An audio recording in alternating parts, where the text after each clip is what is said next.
Hi! Bharat చూసారా midnight ఎంత కష్టపడిపోతున్నాడో. Time అయితే 3 అయిపోయిందనమాట. 3 దాటింది. నేను అయినా సరే మీరు అన్నీ కట్టే పడుకోండి అని చెప్పాను. అందుకని నన్ను తిడుతున్నాడు కోపంగా. మ్యాటర్ ఏంటంటే రేపు మా బుడ్డోడి ఉయ్యాల ఫంక్షన్ ఉంది. దానికే డెకరేషన్ చేస్తున్నాడనమాట. సో, మార్నింగ్ అయిపోయింది. ఇంకా వాళ్ళ నాయనమ్మ ఏమో వాడికి ఫుల్‌గా బ్లెస్సింగ్స్ ఇచ్చేస్తుందనమాట. బావుండాలి అని ప్రే చేస్తున్నారు.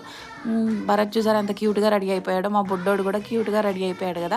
మొత్తానికైతే తాతయ్యలు ఇద్దరు కలిసి వాడిని ఉయ్యాల్లో అయితే వేసేశారు. అప్పుడే వాడిని ఉయ్యాల్లో ఫంక్షన్ కూడా జరిగిపోతుంది. అయితే వేసిన తర్వాత 3 టైమ్స్ ఊపుతారు కదా! ఊపారనమాట. తర్వాత ఇంకా నేను, భరత్ వాడి పేరు చెవులో చెప్పాలి కదా! అది అది చెప్తున్నామనమాట. చెప్పి మేము కూడా వాడికి బ్లెస్సింగ్స్ ఇచ్చేసి అందరిని వచ్చి మీరు వాడిని ఎలా అయితే పిలవాలనుకుంటున్నారో ఆ పేరు చెప్పండి అని చెప్పాము. సన్నీ మామ అందరూ వచ్చి చెప్పారనమాట. వాడికైతే అందరూ మంచిగా బ్లెస్సింగ్స్ ఇచ్చారు. హ్యాపీగా ఫంక్షన్ అయితే చాలా బాగా జరిగిందండి. మీరు కూడా వాడికి